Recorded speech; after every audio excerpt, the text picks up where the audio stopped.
오늘은 엘로암 영원하신 하나님이라고 하는 제목으로 창세기 21장 22절에서 34절 말씀 함께 나누기 원합니다. 22절 그때 아비멜렉과 그 군대 장관 비골이 아브라함에게 말하여 이르되 내가 무슨 일을 하든지 하나님이 너와 함께 계시도다 이렇게 얘기하고 있어요. 자, 아비멜렉이라고 하는 사람은 지금 그랄이라고 하는 지역이 지도에 보이죠? 그쪽에 이제 왕으로 있는 이런 사람입니다. 원래 아브라함은 롯과 헤어질 때 헤브론 땅을 선택해서 마므레, 헤브론 바로 위에 마므레 보이시죠? 마므레에 살고 있던 사람이죠. 그런데 어떤 일인지 소돔성이 멸망한 이후에 헤브론 마므레 이쪽 근방에서 살지 못하고 그랄 땅으로 내려왔어요. 근데 이 그랄 땅에 내려왔을 때 그 그랄의 왕 아비멜렉에게 사라를 누이라고 속였다가 사라를 빼앗길 뻔한 사건 기억하시죠? 그렇게 해서 아비멜렉이 사라를 빼앗았다가 거의 죽을 뻔한 다음에 사라를 다시 아브라함에게 돌려주면서 양과 소 뭐 이런 것들을 줬죠. 가축들과 또 재물을 줘서 내보내면서 이 근방에서 아무 곳이나 마음에 드는 거 골라서 살아라 이렇게 얘기를 해줬던 거 기억하시죠? 그 그랄 지방에서 지금 아브라함이 살고 있는 거예요. 그러니까 그랄 그 옆에 보면 이제 브엘세바 이렇게 보이시죠? 그랄 브엘세바 이쪽 근방을 중심으로 이제 아브라함이 살고 있는 모습이라는 겁니다. 근데 아비멜렉이 이쪽 지방을 전부 다 지금 통치하고 있는 이런 사람인 거죠. 이 아비멜렉이 군대 장관 비굴을 데리고 함께 왔어요. 그때에라고 했는데 이 그때가 뭘 의미하는지 이것에 대해서 우리가 잘 알지를 못해요. 이 그때가 아브라함이 이삭을 이제 그랄 지방에서 낳잖아요. 그랄 지방에서 머물면서 이삭을 낳는데 이삭을 낳고 나서 이삭이 3살 때에 젖을 뗄 때에 잔치를 배설하는데 이 잔치에 아비멜렉을 초대를 한 것인지 아니면 하갈과 이스마엘을 쫓아낸 다음에 그 직후에 아비멜렉이 찾아온 건지 정확히 이제 알 수는 없지만 그 근방 언저리에서 지금 이 사건이 벌어지고 있는 겁니다. 아비멜렉이 그 군대 장관 비굴을 데리고 왔다. 이건 뭐예요? 아브라함을 군대가 있는 왕처럼 보고 있다는 겁니다. 아브라함을 굉장히 비중 있고 무게 있게 대하고 있다는 거예요. 왜냐하면 아브라함이 너무 창대하거든요. 자기가 지금 아브라함한테 이곳에 살라라고 배려를 해주고 이곳에 살 수 있게 해줬는데 너무 창대하고 커지니까 이제 위협이 되는 겁니다. 그래서 군대 장관 비굴을 데리고 와서 언약을 맺으려고 하고 있는 거예요. 평화 협정 같은 것 이거를 이제 맺으려고 하고 있는 이런 상황인 겁니다. 그러면서 아브라함에게 뭐라고 얘기하냐면 네가 무슨 일을 하든지 하나님이 너와 함께 계시도다 이렇게 얘기하고 있단 말이에요. 이게 우리 크리스찬들이 믿지 않는 불신자들에게 들어야 되는 말이에요. 아브라함은 하나님과 친교를 하고 있는 사람이잖아요. 실수도 하고 넘어지고 하고 이렇게 하지만 아비멜렉이 적어도 아브라함을 봤을 때는 하나님이 항상 함께 한다고 하는 것이 드러나고 보여졌다는 겁니다. 그러니까 아비멜렉이 아브라함을 겁낼 수밖에 없고 두려울 수밖에 없는 거예요. 지금 이 땅은 그랄 땅이기 때문에 얼마든지 아브라함을 몰아낼 수가 있어요. 이후에도 보지만 지금 현재 아브라함보다는 아비멜렉이 더 힘이 있다라고 하는 것을 우리가 알 수가 있어요. 이 다음 절에서 이제 가면서 설명을 하겠지만 아비멜렉은 분명히 아브라함보다 더 힘이 있었고 이 땅 자체가 아비멜렉의 땅이기 때문에 아브라함을 몰아낼 수도 있고 아브라함을 제거하는 전쟁을 벌일 수도 있단 말이죠. 그런데 아비멜렉이 그 군대 장관 비골을 데리고 와서 조약을 맺으려고 하는 것. 이 이유는 뭐냐면 아브라함 뒤에 하나님이 계시다라고 하는 걸 아는 겁니다. 무슨 일을 하든지 하나님이 너와 함께 계시다 이렇게 고백을 하고 있잖아요. 사실은 사라를 취하려고 했다가 그것을 포기했던 이유 그것도 하나님께서 꿈에 나타났기 때문에 그렇잖아요. 하나님이 자기 집안에 태의 문을 전부 다 닫아버리고 자기도 거의 죽을 뻔하고 뭐 이런 상황이었기 때문에 하나님이 두려웠던 거죠. 아, 하나님이 항상 함께하는 사람이 이 집안이구나 이렇게 이제 생각을 했던 겁니다. 23절 그런즉 너는 나와 내 아들과 내 손자에게 거짓되이 행하지 아니하기를 이제 여기서 하나님을 가리켜 내게 맹세하라. 내가 내게 후대한 대로 너도 나와 내가 머무는 이 땅에 행할 것이니라 이렇게 얘기하고 있죠. 지금 자기 자신이 아브라함에게 후대했다라고 하는 것을 강조를 하고 있어요. 왜냐하면 아브라함이 헤브론 마므레 이쪽 지방에서 머물다가 그랄에 왔는데 이 그랄 땅에 마음에 드는 곳 아무 곳에나 살 수 있게 배려를 해줬잖아요. 그러니까 이제 후대했다라고 얘기를 하고 있는 겁니다. 지금까지 계속 살아왔죠. 이삭이 젖될 때까지 살아왔으니까 적어도 3, 4년을 여기서 지금 살고 있는 이런 상태인 거예요. 3, 4년 동안 별 문제 없이 네가 이곳에서 창대해지면서 살 수 있게 내가 배려를 했지 않냐. 그러니까 너는 나하고 언약을 맺자. 이렇게 얘기를 하는 거예요. 근데 나와 내 아들과 내 손자에게 거짓되이 행하지 아니하기를 맹세해라. 이렇게 얘기하고 있어요. 이 얘기는 뭔가요? 아브라함이 자기 아들 때, 자기 손자 때, 자기 후손 때까지도 영원히 힘을 가지게 될 거라고 하는 것을 암시를 하고 있는 겁니다. 아비멜렉은 적어도 아브라함이 자자손손 잘 될 거라고 하는 것을 믿고 있는 거예요. 왜냐하면 아브라함을 자세히 보니까 하나님이 항상 함께 하거든요. 근데 이 하나님이 아브라함을 떠날 것 같지가 않은 거예요. 그럼 아브라함을 봐보세요. 아들이라고는 달랑 이삭밖에 없어요. 이스마엘이 있고 이삭이 있고 그런데 이스마엘이 쫓겨져 나가고 없어요. 이삭밖에 없어. 근데 이 이삭은 3살짜리예요. 3살짜리 아이가 신락 같은 희망이잖아요. 아브라함은 이제 늙었고 이삭 하나에 남아있는데 이삭 하나가 자기 아들들과 자기 손자들을 위협할 만한 존재라고 이 사람은 지금 느끼고 있는 거란 겁니다. 고작 3살짜리 꼬맹이를. 왜 그러냐면 아브라함 집안에 하나님이 함께한다라고 하는 것이 나타내지고 보여진다라고 하는 거예요. 그러니까 아브라함과 이삭, 한 늙은 노인과 한 젖먹이 아이가 아비멜렉과 군대장관 비고레는 충분히 위협의 대상이 되고 있는 거예요. 왜? 하나님이 함께 계신다라고 하는 것이 너무나도 명확히 보여지는 겁니다. 자, 이런 크리스찬이 되면 멋있지 않겠어요? 아, 저 사람은 진짜 뭐 하는데 하나님이 저렇게 함께 하시나.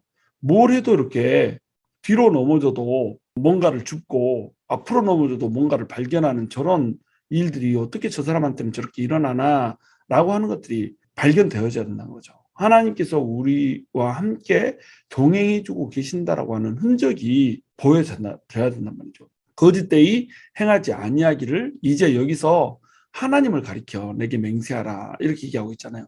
이 하나님은 누구의 하나님을 얘기할까요? 아브라함의 하나님을 두고 맹세하라고 얘기하고 있는가요? 자기 하나님 아니고 아브라함 하나님 두고 맹세하라고 하는 얘기를 지금 하고 있는 겁니다. 24절 아브라함이 이르되 내가 맹세하리라 하고 아브라함이 대답이 무지하게 짧아요. 봐보세요. 아비멜렉이 얘기하고 있는 이야기는 22절 내가 무슨 일을 하든지 하나님이 너와 함께 계시도다. 여기서부터 시작해서 23절까지 이르러서 쭉 이렇게 긴 문장으로 얘기를 하고 있잖아요. 근데 아브라함은 내가 맹세하리라 한마디 툭 하고 있는 거예요. 왜 그럴까요? 그 다음 절에 이제 보면 그 이유가 나오죠. 아비멜렉의 종들이 아브라함의 우물을 빼앗은 일에 관하여 아브라함이 아비멜렉을 책망하며 이렇게 돼 있죠. 내가 맹세하리라 이렇게 얘기하고 있어요. 한 문장으로 짧게 얘기하고 있죠. 이 이유는 자꾸 아비멜렉의 종들이 아브라함의 우물을 빼앗아 가는 겁니다. 근데 아브라함은 이 문제가 기분이 나쁜 거죠. 내가 맹세하리라 이 말은 뭐냐면 나는 맹세할 필요도 없이 지금까지 이 땅에서 너네한테 선대하며 이렇게 우물을 뺏어가고 이렇게 해도 별 문제 없이 이렇게 지내왔다는 거죠. 근데 너네가 내 우물을 빼앗아갔지 않았느냐 이렇게 얘기를 하고 있는 겁니다.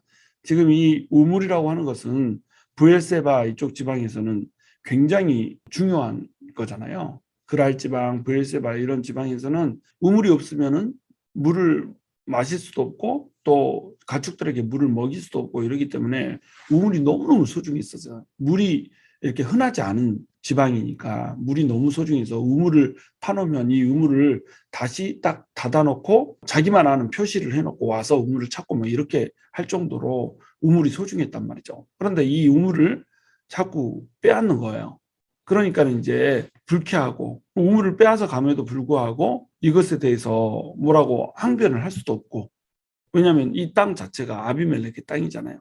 아비멜렉의 땅인데 살게 해줘놓고 여기서 이제 우물을 빼앗아 가가지고 불편을 준다 이거죠. 이게 항상 불만이고 괴로움이고 이렇죠. 그런데 이제 와서 막 이렇게 주저리 늘어놓으면서 내가 선대해 줬으니까 너도 나한테 맹세해라 이렇게 하고 얘기를 하니까 맹세하리라 이렇게 얘기하고 있는 거예요. 나한테는 맹세가 쉬운데 너한테도 맹세가 쉬울까? 이런 얘기를 하고 있는 거죠.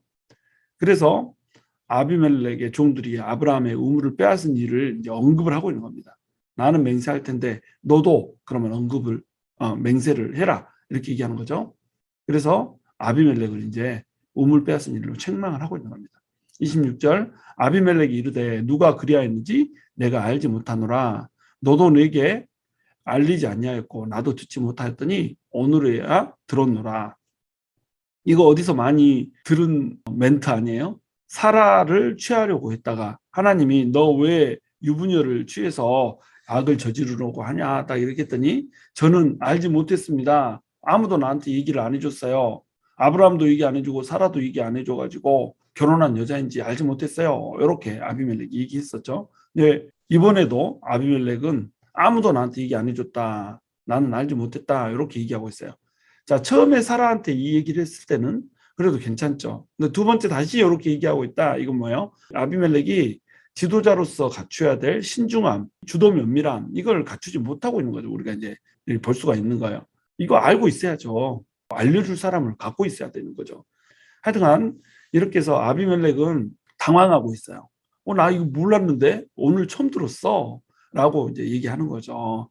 그래서 자기는 알지 못했고 아무도 내게 알리지 않았고 너도 나한테 말하지 않았고 그러니까 오늘에서야 처음 들었으니까 내 잘못이 아니다. 이제 정중하게 이제 다시 얘기하고 있는 거죠. 그런데 정확하게는 얘기하잖아요. 나도 듣지 못하였더니 오늘에야 들었노라. 이렇게까지만 얘기하고 다시는 우물을 내가 우리 종들한테 얘기해서 빼앗지 못하게 할게. 이런 약속을 주고 있지 않는 겁니다. 그래서 이제 아브라함이 정확히 이걸 좀 해야 되겠는 거예요. 그래서 27절 아브라함이 양과 소를 가져다가 아비멜렉에게 주고 두 사람이 서로 언약을 세우니라 이렇게 돼 있죠. 자, 서로 언약을 세우려면 서로 물물 교환을 해야 될 거 아니에요. 아비멜렉에게 아브라함이 양과 소를 가져다가 주었다면 아비멜렉 역시 아브라함한테 뭔가 표징을 줘야 될 거 아니에요. 근데 지금 양과 소를 누구만 주고 있어요? 아브라함만 아비멜렉에게 주고 있다는 겁니다. 자, 이건 무슨 뜻인가요? 아비멜렉이 갑이고 아브라함이 을이다 이렇게 볼 수가 있는 거예요. 왜? 이 땅 자체가 아비멜렉의 땅이잖아요. 아비멜렉의 땅인데 아브라함이 그 땅에서 살고 있기 때문에 양과 소를 갖다 주면서 서로 이제 언약을 세우는 겁니다. 그런데 이 양과 소를 주면서 여기에서 이제 마음껏 거주할 수 있는 거주권을 이제 얻고 있는 거라는 거죠. 그러니까 땅을 소유하게 될 것이다라고 하는 이 약속이 부분적으로 성취가 되어지고 있는 것을 우리가 볼 수가 있는 거예요. 마므레 지방에서 살다가 지금 그랄 지방으로 내려와서 살고 있잖아요. 자, 헤브론에서 살고 있다가 그랄 지방으로 내려와야 되는 이유가 뭘까요? 그 땅에서 땅의 소유권이 없는 거예요. 그 땅에서도 이방인으로서 객으로서 지금 살아가고 있다가 거기에서 이제 문제가 발생했던 것으로 이제 우리가 추정할 수 있다는 거죠. 근데 이 그랄 지방에서도 지금 객으로 살고 있잖아요. 그러니까 우물 빼앗기고 막 이렇게 하고 있는데 하나님이 함께 해주시고 있는 거 이것을 보면서 아비멜렉이 와가지고 우리 맹약을 맺자 뭐 이렇게 하고 있는 거예요. 그러니까 이때다 싶었던 거죠. 그래서 양과 소를 주면서 지금 이 땅에서 거주할 수 있는 영원히 상주할 수 있는 이런 조건들을 지금 따내고 있는 아브라함의 모습을 우리가 볼 수가 있는 겁니다. 이렇게 맹약을 세우면서 아브라함이 7 암양 새끼를 따로 놓으니 아비멜렉이 아브라함에게 이르되 이 7 암양 새끼를 따로 놓으면 어찌미냐 이렇게 나오고 있죠. 양과 소를 줬어요. 이 양과 소를 주면서 맹세를 맺은 언약을 맺은 이 언약은 뭐냐면 우리 서로 침략하지 말자. 우리 서로 보호해주고 지켜주고 이렇게 공존하면서 살자. 이 약속이었어요. 근데 우물에 대한 약속은 정확히 얘기를 안 했잖아요. 아비멜렉이 나 처음 들었는데 이러고 넘어갔단 말이죠. 이것을 명확히 하고 싶은 겁니다. 이곳에서 살려면 이 우물이 있어야 되겠는 거예요. 그래서 아브라함이 7 암양 새끼를 따로 놓았단 말이죠. 여기서 이제 7이라고 하는 단어가 굉장히 중요한데 7은 이제 완전수를 의미하는 거예요. 6일 만에 천지를 창조하시고 7일째에 쉼으로써 7일 전체가 하나님의 한 세트란 말이죠. 7은 완전수예요. 여기 이 사건이 일어나고 있는 장소를 브엘세바라고 이름을 붙이는데 브엘세바라고 이름을 붙이는 이유도 뭐냐면 브엘이 셈이라고 하는 뜻이라고 그랬죠. 세바는 맹약, 언약 이런 뜻이에요. 그러니까 언약의 셈 이런 뜻이 되는 거예요. 근데 이 세바라고 하는 단어 자체가 언약이라고 하는 뜻을 가지면서 동시에 일곱이라고 하는 뜻도 가질 수 있다고 그랬죠. 7이라고 하는 뜻으로 해석하는 사람도 있어서 7개의 셈 이렇게 보는 사람도 있단 말이죠. 그러니까 7이라고 하는 것은 완전수이기 때문에 언약에 있어서 이 언약이 완전하다고 하는 것을 표현하는 겁니다. 그래서 이 브엘세바 일화 전체가 7이라고 하는 걸로 꽉 차 있어요. 아브라함이라고 하는 이름이 여러분 뭐 이따가 한번 세보세요. 7번 등장해요. 또 아비멜렉이라고 하는 이름도 7번 등장해요. 각각 이름 자체를 7로 써놓은 겁니다. 그리고 아브라함이 7 암양 새끼를 따로 놓았단 말이에요. 7 암양 새끼를 따로 놓았다. 여기서 이제 암양이라고 하는 것은 암컷 양이잖아요. 수컷 양보다 암컷 양은 훨씬 더 가치 있게 여겨졌어요. 왜냐하면 수컷이 새끼를 낳는 것이 아니라 암컷이 새끼를 낳잖아요. 그래서 수컷은 사실은 한 마리만 있으면 되죠. 7마리의 암양이 있으면 수컷 한 마리 가지고 접붙이기를 하면은 새끼들이 막 엄청나게 많아질 수 있기 때문에 암양이 훨씬 더 귀하다는 겁니다. 그리고 늙은 암양이 더 귀하겠어요? 새끼 암양이 더 귀하겠어요?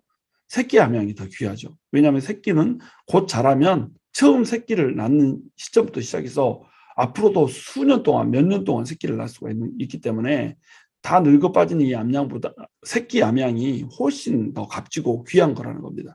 그러니까 수컷보다는 암양이 괜찮고 늙은 암양보다는 새끼 암양이 괜찮고 새끼 암양이 그렇게 최고라는 거죠. 이 새끼 암양 최고의 이 선물을 7마리를 딱 따로 놓아 놓는 거예요. 자, 요거는 따로 내가 주는 거다 이렇게 얘기를 하는 거죠. 아비멜렉이 뭐야 왜 암양 새끼는 7마리 따로 있어 줘? 이렇게 당혹스러워하면서 물어보고 있는 장면이죠. 30절 아브라함이 이르되 너는 내 손에서 이 암양 새끼 7을 받아 내가 이 우물 판 증거를 삼으라 하고, 자, 우물에 대해서 명확히 얘기를 하고 있는 겁니다.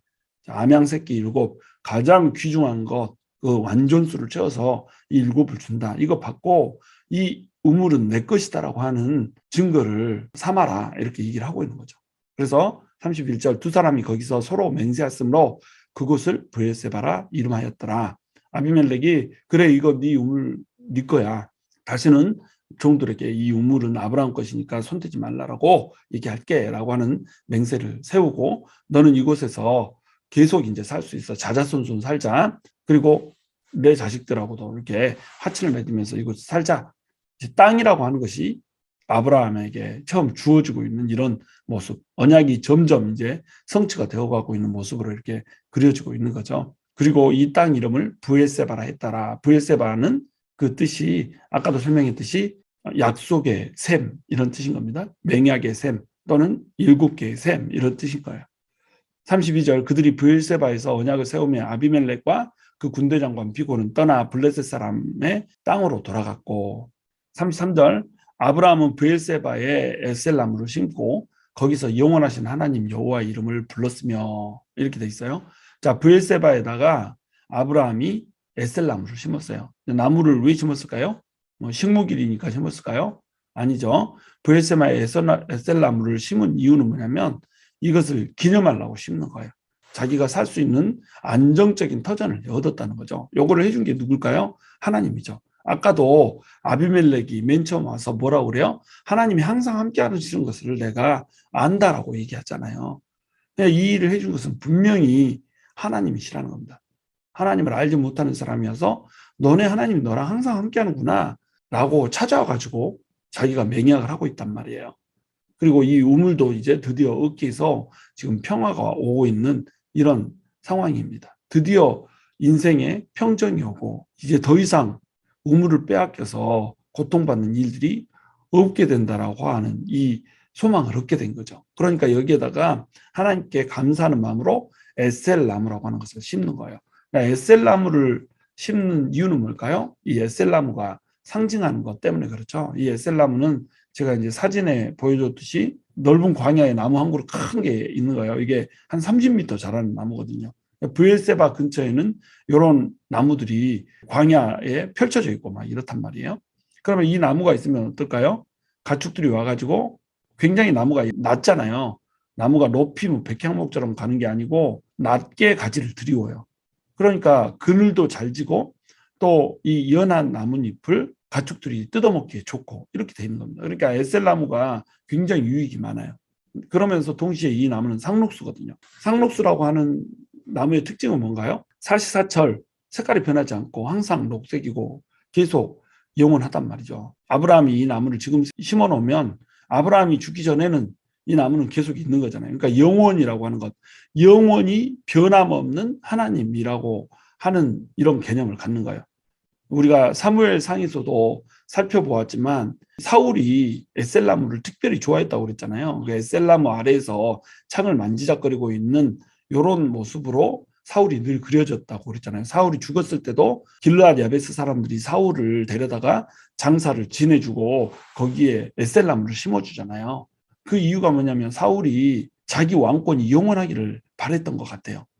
영원의 뜻을 갖는 겁니다. 변함없기를 원했다는 거죠. 내 왕권이 영원하고 변함없이 우리 자손 대대로 이어지기를 이미 하나님께서는 네가 왕위를 잃었다라고 얘기했는데도 불구하고 그것을 바랬죠. 그래서 이제 다윗을 쫓아다녔던 거고 에셀나무 아래서 항상 있었다는 겁니다. 그 정도로 에셀나무는 변함없이 영원한 것 이런 것들을 이제 상징한다는 거예요. 거기에 나무를 심고 하나님을 뭐라고 부르냐면 영원하신 하나님 이렇게 부르는 거예요. 이 영원하신 하나님을 히브리어로는 엘로암 이렇게 부르죠. 항상 하나님이 어떠한 일을 해줬을 때 그 하나님에 대해서 이름을 붙여요. 예를 들면 엘 샤다이 그러면 전능의 하나님 이런 식으로 하나님의 이름을 붙인다는 거예요. 적어도 아브라함에게 지금 이 순간 하나님은 어떤 존재예요? 영원하신 하나님. 영원하시다는 말에는 불변한다는 말이 표현되어 있는 겁니다. 그러니까 영원하죠. 어제나 오늘이나 동일하고 앞으로도 끝이 없고 뒤로도 끝이 없는 그 하나님. 그 하나님을 지금 얘기하고 있는 거예요. 불변하신 항상 나랑 함께 하시는 그 하나님, 영원히 나랑 함께 하실 그 하나님이라는 이름으로 하나님을 부르면서 여호와의 이름을 지금 송축하고 있는 겁니다. 지금 기도를 하고 있는 거죠. 그러니까 나무를 심고 긴 기도를 하고 있는 거예요. 거기서 영원하신 하나님 여호와의 이름을 불렀더라. 찬송을 하고 있는 거죠. 이게 이제 우리가 해야 될 일이죠. 여러분 우리는 하나님께서 우리에게 은혜를 베풀어 주시면 그 하나님의 이름을 불러야 돼요. 그 하나님의 별칭이 있어야 돼요. 하나님 이렇게만 하면 안 되고 그 하나님 앞에 형용사가 붙어야 됩니다. 엘 다음에 여러분 어떤 하나님으로 여러분을 부르십니까? 엘로이, 엘샤다이 하여튼 하나님 앞에 형용사가 붙어야 될 거 아니에요. 여러분이 만난 하나님이 있어야 된단 말이에요. 내가 감각적으로 내 일생을 통해서 내 삶을 통해서 내 생애를 통해서 만져지고 느껴지는 하나님, 감각적인 하나님, 이 하나님이 있어야 한단 말이죠. 이 하나님이 아브라함한테는 지금 현재 영원하신 하나님이에요. 자, 우리는 이 하나님을 어떤 하나님으로 만나고 있습니까? 34절, 그가 블레셋 사람의 땅에서 여러 날을 지냈더라. 자, 블레셋 사람의 땅에서 여러 날을 지냈더라. 이 말은 다음 장으로 넘어가는 것에 도입구 정도가 되겠죠. 여러 날을 지냈더라. 여러 날 동안에는 이렇게 평온하게 적어도 지냈다 이거죠. 이제 그 다음 장에서는 이삭을 하나님이 바치라고 하는 장면이 나오는데 이삭을 바치라고 하는 그 장면이 나올 때까지 10수년을 평온하게 지내는 아브라함의 모습을 볼 수가 있는 겁니다. 그 10수년 동안을 아브라함은 지금 어떻게 하고 있어요? 영원하신 하나님 여호와 이름을 부르면서 하나님을 찬송하면서 하나님을 찬양하면서 이렇게 살아가고 있는 거예요. 여러분 우리의 삶이 부침이 있고 파고가 있고 또 때로는 쓰러지기도 하고 때로는 넘어지기도 하고 때로는 못 볼 꼴을 보기도 하고 이러지만 결국 하나님께서는 우리에게 브엘세바 이 맹약을 주시고 우물을 마음껏 사용할 수 있고 땅을 주시고 이렇게 함으로써 에셀나무를 심는 그 시점에 오게 만드세요. 그리고 그 시점이 되면 우리는 하나님의 이름에 별호를 줄 거예요. 영원하신 하나님이라고 하는 별칭을 주게 될 거예요. 여러분 우리도 이러한 삶들을 계속 경험하면서 살아야 된다는 겁니다. 우리에게 하나님은 어떠한 하나님입니까? 내가 만진 하나님, 내가 감각적으로 느낀 하나님은 어떠한 하나님입니까? 반드시 하나님 앞에 여러분만이 가지고 있는 여러분의 형용사가 있게 되기를 주님의 이름으로 축원합니다.